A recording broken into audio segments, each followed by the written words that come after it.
Hello, welcome back to Patristic Nectar Family. I am Kriya Destiny of Ascetic Life of Motherhood. I am an Orthodox Christian married to an Orthodox priest. Together we have 5 children whom we're raising in the church. So here we like to talk about how we bring the life in the church into our homes in an intentional way. Now, because it is summertime, I thought we would talk a little bit about traveling. How do we as Orthodox Christian families travel to other places and go to other churches, okay? So we're going to talk about sort of the proper etiquette, some experiences that you might have. So I hope you'll stay tuned. An exciting change for Patristic Nectar kids as we expand to Patristic Nectar Family. Orthodox Christian content for the whole family. If you are traveling, what do you do if you'd like to visit a church? Because personally, for our family, not going to church on the weekend is really not an option for us. That is a priority. We always make sure to make it to church. And even if you're not going on a weekend, it would be kind of neat to go to a weekday service at another church. Wherever you're traveling, include in your travel plans local churches, okay? Try to find out where the closest churches are and check it out a little bit. So once you've decided that you're going to be attending a different Orthodox church, and there are resources online, look up canonical Orthodox churches and find one in that area. And so I'll link that below so that you can know about that resource. But once you've discerned which church you'd like to visit that weekend or that day, there's a little bit of etiquette you should be aware of. Some things to consider.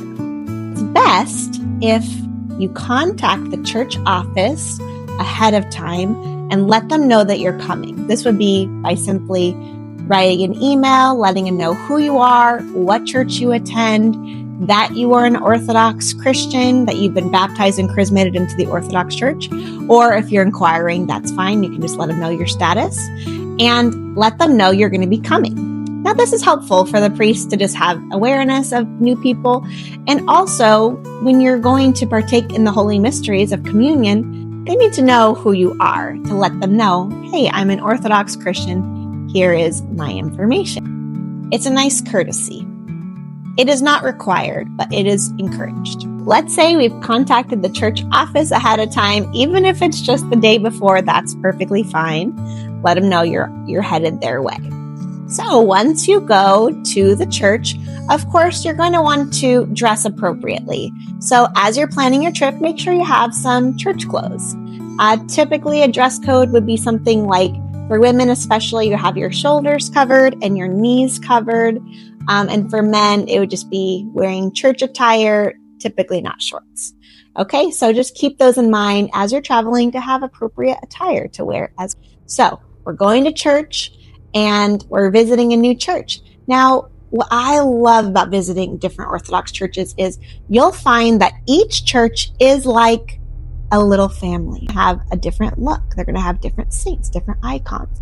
The singing might be slightly different, right, than you're used to. When we have traveled, we have seen many different churches, different jurisdictions. And so it's really fun, especially for my kids, to experience those things, to see that we are a part of a broader body of Christ, that it's not just our one church that we're a part of, but it's in fact the whole body of Christ.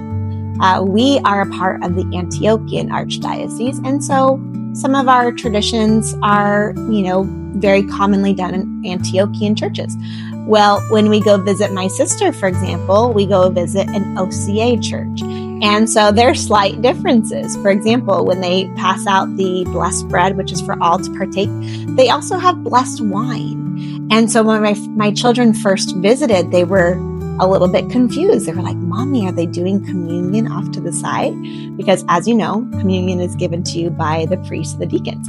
And so I had to explain, no, actually that's blessed wine, just like you have blessed bread. So it's really good to see these traditions and talk about them and just see different parts of the church. Now, one thing I always do when I'm packing for a trip is I always include a icon with us, a travel icon or of Christ and the Theotokos or a special saint, we include that with us and we keep that in the location that we're sleeping in and staying in. And this kind of becomes the anchor for us for our prayers. So we also include prayer books because we're going to continue to do morning and evening prayers even when we're traveling. And so it's just something good to do and to keep in mind as you're packing. So as you hit the road, as you're traveling, be sure to make the sign of the cross. Ask the Lord to bless your travels. The angels go before you. I hope you have a wonderful summer and get to visit some different churches around the country or in other places in the world. And remember, you take Christ everywhere you go. Thank you so much for watching. I hope you'll like and subscribe to our channel so we can bring more content like this for Orthodox Christian families. Bye.